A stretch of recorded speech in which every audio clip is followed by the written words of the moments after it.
All right, so tonight we're going to do the first part of the Texas House of Representatives interim report um, on the Uvalde Elementary School shooting.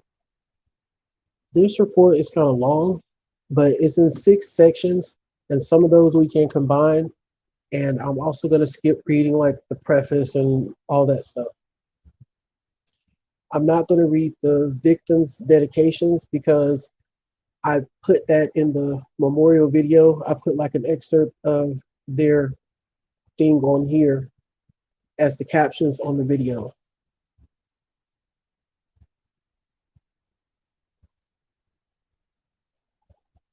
And I'm also not going to read the introduction and executive summary because it's not really important. It's kind of dry reading.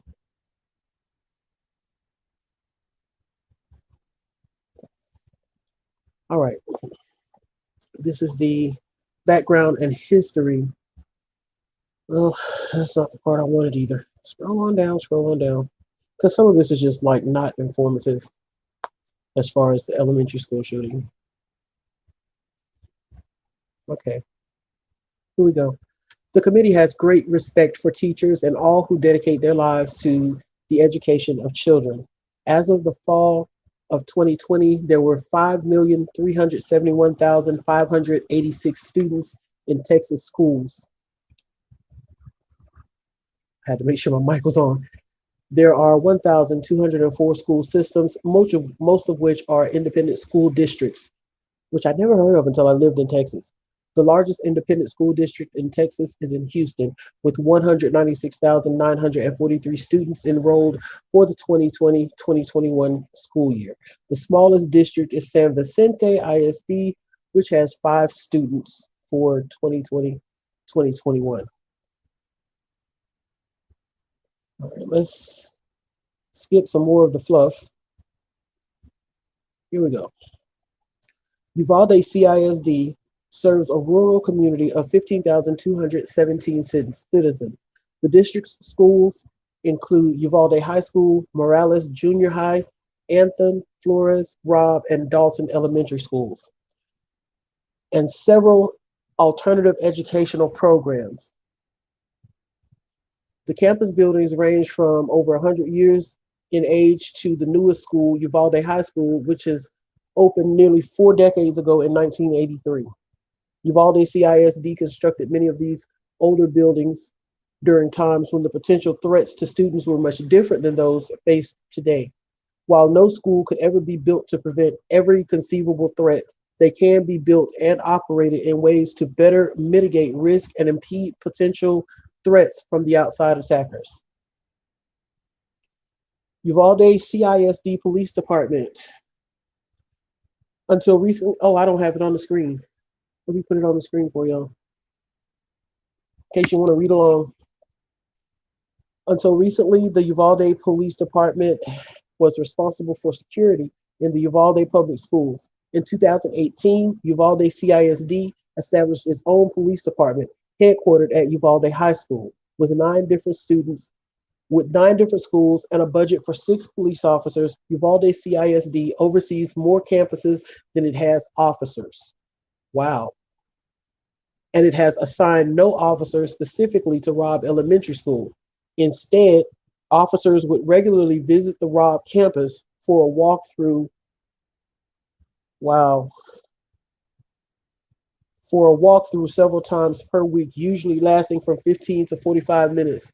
Uvalde CISD Police Chief Pete Arredondo and his second in command, Lieutenant Mike Hernandez, also testified that they visited the campus and walked the halls to rattle doors to confirm they were locked. Uvalde CISD police officers commonly carried 2 radios, one for the school district and another police radio, which transmitted communications from various local law enforcement agencies. While the school district radios tended to work reliably, the police radios worked more intermittently depending on where they were used. I'm kind of thrown off already, and we're taking our time with this, guys. If it takes more than 5 sessions, then we'll do more than 5 sessions, because I'm not going to remember all these thoughts at the end of a whole section. but they don't even have enough officers employed in the school police force to handle all the campuses that they have. And I'm wondering why, if there's a deficiency there that had to be known, is obviously known, since random officers would go and walk the campuses on ones that didn't have an officer assigned, such as Robb Elementary School, then why not make the effort to hire more? Or at least, if you can't find enough police officers, hire security guards, deputize them, and hire security guards. But to just leave schools full of children unprotected, just,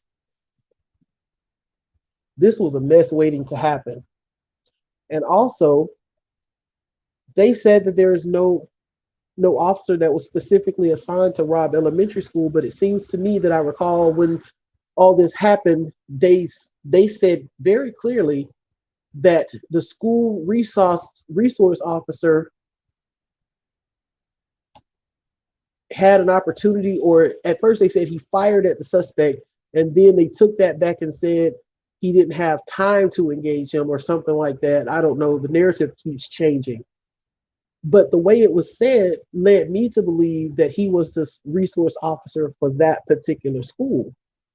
So I guess that's one more hole in the story.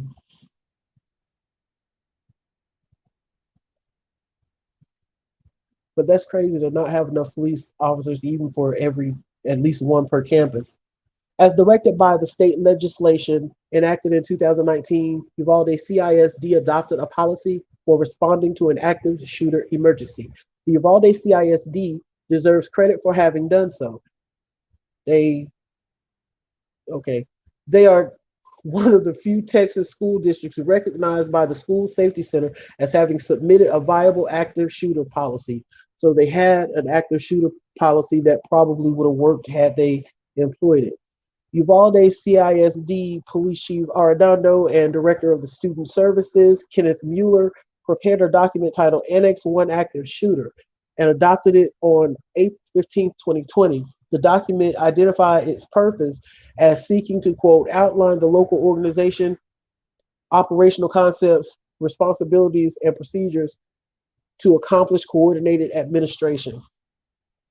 I'm not going to read all that. That's some technical reading. We're just going for the meat and potatoes. Yes, PJ, open panel. If you want to come up and do some reading or do some talking, then hey, because this is a lot for one person to unpack. I think Bautista took the night out. Because when I type leaderboard, he's supposed to tell us all how many points we have. So, yeah, I think he took a break. Okay. Teachers, district police officers, local law enforcement, and first responders to prevent, prepare, respond, and recover from the possibility of an active shooter entering any of the district campuses. The plan called for utilization of the National Incident Management System during an emergency to coordinate response efforts. It further stated that the district's police officers, administrators, and teachers and support staff, along with the students, have the daily responsibility to mitigate and prevent an active shooter situation. The students have to have a responsibility to do that? Really? Well, I guess in a way, because they should be, letting someone know if they see things in a fellow student that kind of set off red flags. So I guess they do have some level of responsibility to mitigate and prevent an active shooter situation, and that, quote, all staff members and students will know the proper procedures to follow if a suspected shooter is on campus. And it doesn't seem like they probably ever did anything more than just write this down, because oh, it worked for Sherry. How is this? Bautissimo, how dare you?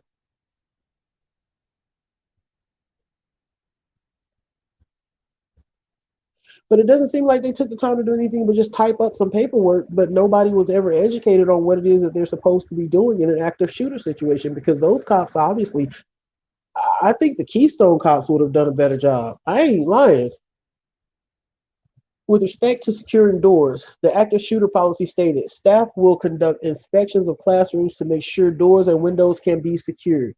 Doors to all classrooms will remain locked during instruction, and the campuses will have one main entry point to the school. Each staff member will know the procedures to follow in order to have any door or window repaired that will not lock. So, y'all, I'm going to scroll back up here to the part that I skipped over because there's something interesting here about those locked doors.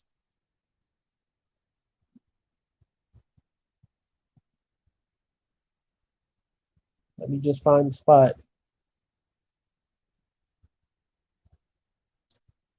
The school. With hindsight, we can say that Robb Elementary did not adequately prepare for the risk of an armed intruder on campus. The school's 5-foot tall exterior fence was inadequate to meaningfully impede an intruder. While the school had adopted security policies to lock exterior doors and internal classroom doors, there was a regrettable culture of non-compliance. A regrettable culture of non-compliance by school personnel who frequently propped open doors and deliberately circumvented locks.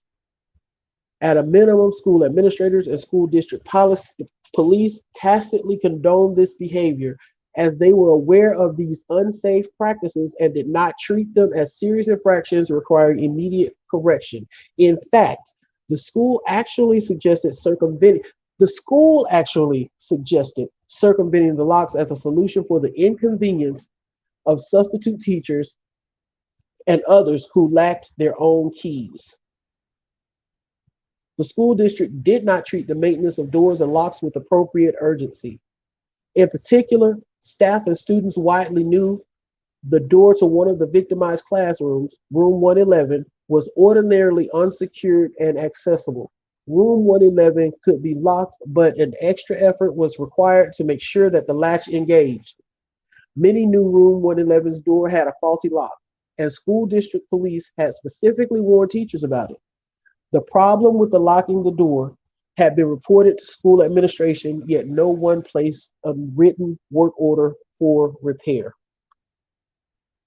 They said that he was talking to one of his younger relatives attended Robb Elementary School about the school. I can only imagine that he was asking them about the routines at the school, what people do, how they do it, what time it is, probably even sneakily or cunningly asking about locking doors.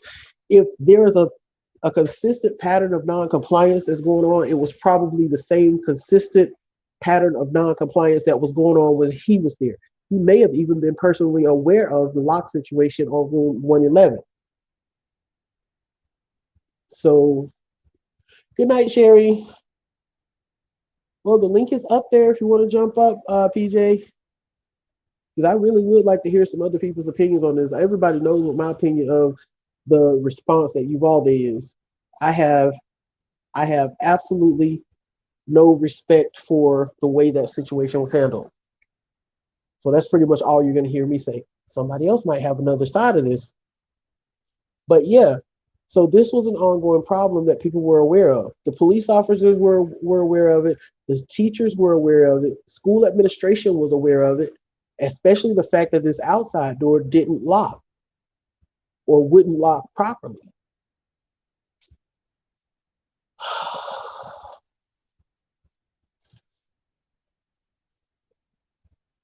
Another factor contributing to relaxed vigilance on campus was the frequency of security alerts and campus lockdowns resulting from a recent rise of bailouts, the term used in border communities for the increasingly frequent occurrence of human traffickers trying to outrun the police, usually it ending with a smuggler crashing a vehicle and passengers fleeing in all directions. The frequency of those bailouts related alarms, around 50 of them between February and May of 2022, contributed to a diminished sense of vigilance about responding to security alerts. Or in other words, hi Tammy, or in other words, kind of like the boy who cried wolf syndrome. He cried wolf so much that when it was really real, Nobody wanted to come and help him.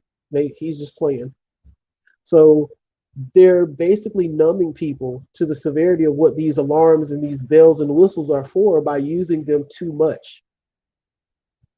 If they were that diligent about practicing for these bailouts or whatever, why not be that diligent in actually doing preventative measures, making sure doors and windows lock and are locked, making sure exterior doors are locked at all times, making sure maintenance is done. And why prop open doors for a substitute teacher? Make a spare set of keys so that substitute teachers can have their own keys for the day to go into places that they need access to, such as classrooms, certain bathrooms, or wherever it is they need to go. I mean, the solution is really simple. Or just walk down there and unlock the door for them. If you can't give them a key, walk down there and unlock the door for them. So this is laziness. This isn't just incompetence. This is flat out laziness. I don't want to walk 100 feet to open a door for this person. So just prop the door open and we won't worry about whether these kids get hurt somehow. Because that'll never happen here, which is what everybody says until it happens here.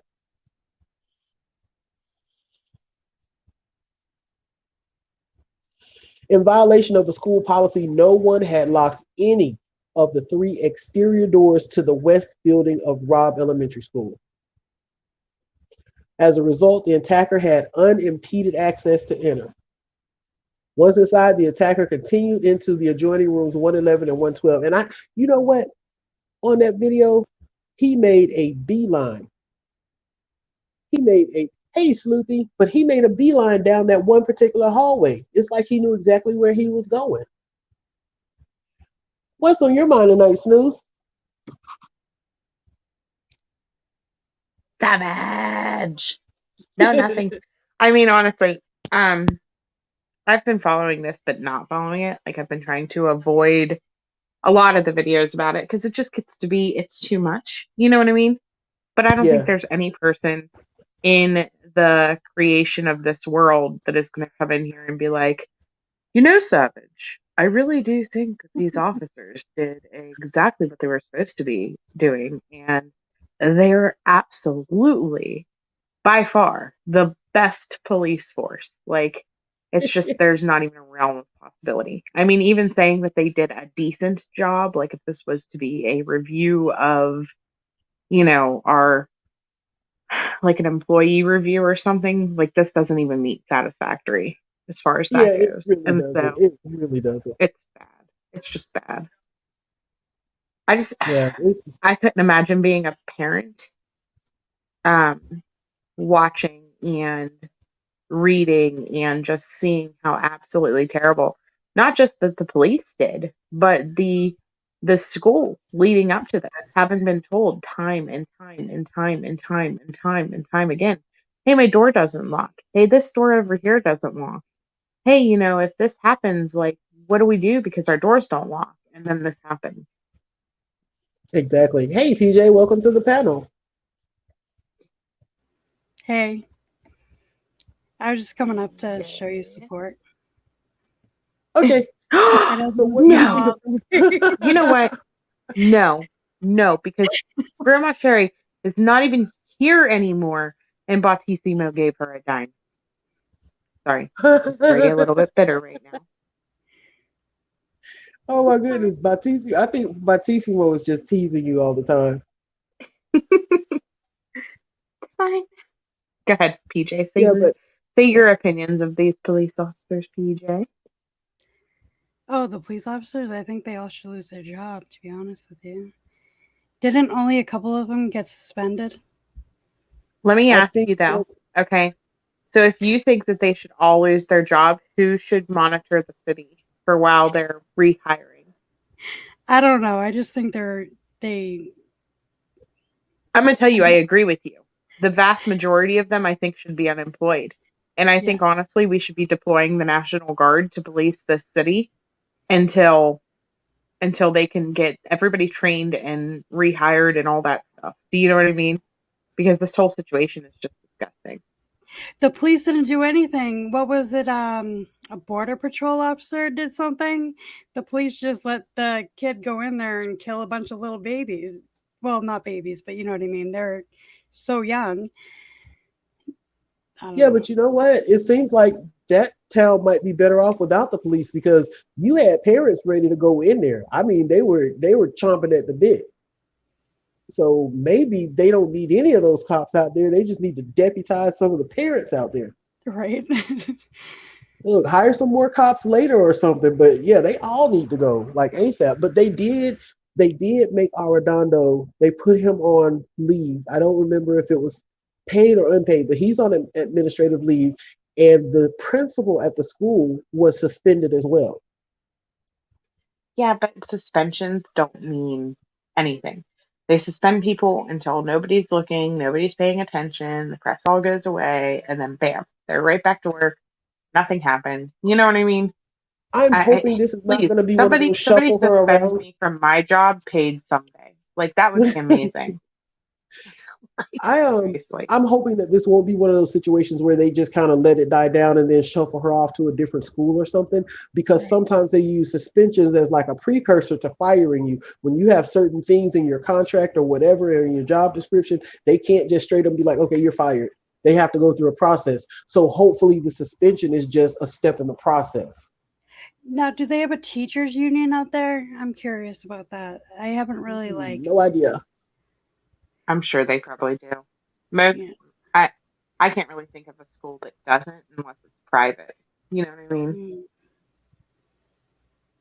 Yeah, I don't know. That whole situation is like beyond belief, beyond word. I mean, it is so really ridiculous till I almost thought for a minute, I was like, is this a false flag? Am I being punked? right. Because how do Right. police just He stand there and walks do up to nothing? they're chasing him. They see him with a gun. They see him wreck his truck. He walks around the outside of the school for what, 10 minutes? Before he goes to an opened, unlocked door and walks into open, unlocked classrooms, even after firing bullets at classrooms the entire way up the walkway and everything else. And the school never notifies of an active shooter to the classrooms and tells parents that everybody in the building is safe. Hmm. Like it Yeah, is. while he's still in there killing I mean, babies and everybody's there's safe. so many tinfoil hat moments in this situation that it is. It's like a conspiracy theorist dream. Because Yeah, it is. We're gonna this is exactly the situation that people point to and go, false flag, false flag. But these parents, their grief is real. These children exactly, were are real. You know, the ones that exactly. survived even the trauma that they are going to live with forever because of what they've seen. There are grown men that go to war and see somebody die and have PTSD for the rest of their lives and they are grown. Hmm. Imagine what a baby seeing their entire classroom massacred is going to go through. Exactly. I mean, this incident is going to have far-reaching repercussions for years and years and years to come. Death It's duty. just, I don't know, but yeah, I mean, so many things just had to line up perfectly that day for him to be Yeah. able to get in there. I mean, he just so happened to wreck his car right there. He went to the Oh, door to a and then building where none of the outside doors are locked. the other ironic thing that they do too is they have all the parents go to the voting booth on voting day to pick up their kids that did survive and to wait and find out if their kids are dead or not. And so all the voters have to walk past these parents. And so like that's another thing that goes towards like the conspiracy theories because why would you put the voting booth right there or have Wow. the Yeah. parents go to the voting booth? You know what I mean? Yeah, It was all a mess. I don't know. This situation was is it's crazy, man. And I can hardly wait until it's died down enough that a coherent, cohesive timeline actually comes out because everything is changing so much. So I mean, and on a constant basis, even now, even what's this almost a month later or a month later, and stories are still changing. I forgot where I was in this thing. But I'm not going to stay up here, Savage. I'm actually not even going to stay up. I'm going to hit the hay, and I'll catch the rest on replay. But thank you for continuing to cover this. I know this is something, too, that Parker keeps covering as well. You guys should totally talk about getting together on it, because Okay. I know that combined, you guys could have a really great show about it. I just respect you guys for being able to handle reading through this and going through this and continuing to bring it to light, because so many people have moved on, and it's important what you guys are doing so that it doesn't silently disappear and not ever get fixed. And so Yeah. thank you for that. Yeah. Yeah, I just wanted to come up and show us support and stuff like that. And I've been going on panels all day. I've noticed. I've been in and out of YouTube all day. But no, it's a tough subject. It really is. School shootings is really tough to talk about, and this It is, one because sometimes especially. it's hard to, the imagination runs wild. And so Yeah. sometimes it's hard to kind of keep those mental images out of your Mhm. mind of what it possibly could have looked like or how something possibly could have happened. Sometimes it's hard. It takes a concentrated effort just to not even mentally visualize what actually went on in there, and to just be able to talk about it and think about it without seeing it in your head. Yeah. It's crazy. Yeah, it is. It's very crazy. Well, But we're knocking on half an hour, and I ain't gonna lie. I honestly really don't even want to go through this thing, but I've been covering the case since the day it happened. right. So I don't want to leave people who have been following it with me, just, hey, figure it out for yourself. If there's Right. information out there, I want to bring it to them. But I think I've had all I can take for tonight. Yeah. Yeah, do it Yeah. in spurts. I just wanted to come up because I know you do a lot on it, and I did see Parker's. I'm going to watch like a little bit of Parker's, show her some support too, because it is tough. Like when I was watching, like even with like Ethan's Crumbly's case, like I had to do that hearing in spurts, but I wanted to make sure that they were going to get charged for something. You know what I mean? Because Yeah, they needed to be charged for something. definitely. Okay, well, thank you for joining, PJ. Appreciate you. I'm going to get in touch with Parker and pick her brain a little bit. Right. Well, you have a good night, Savage, and You thank too. you. Good night. All right. I am not going to be able to handle any more of this tonight, but I am scheduled for 10 o'clock tomorrow night. And like I said, we would just do it in bits and pieces until we get through it. But we will get through it eventually. Um, hopefully, hopefully by Wednesday or Thursday, we'll be doing the phone call to Bakersfield.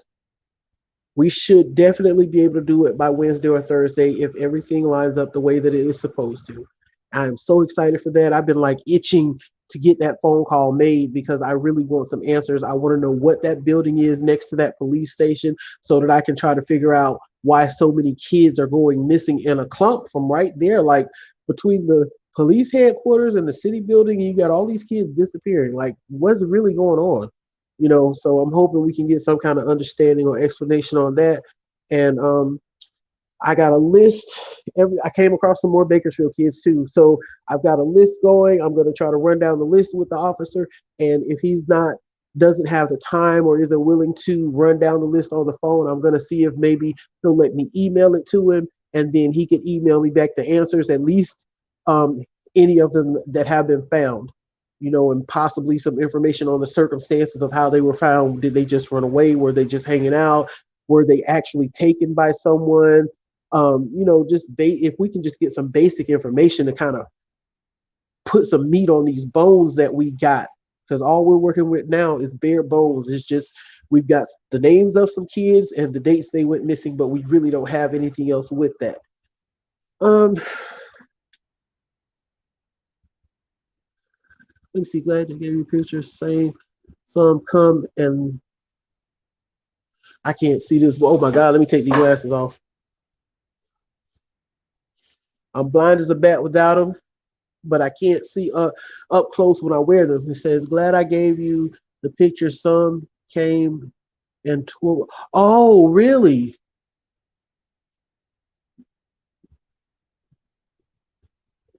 I'm definitely going to do the Bakersfield. We're going to get into that toward the end of next week. And um, I might actually take myself about a 2 day break because I'm kind of mentally exhausted. I've been digging down in stories and articles and videos and wrecking my brain trying to figure out how to get some stuff done. And I think I just need to take like 2 mental health breaks, 2 mental health days. Yeah, that might work for me. So I will possibly see you guys tomorrow night at 10. I might pop in sometime tomorrow, but I doubt it.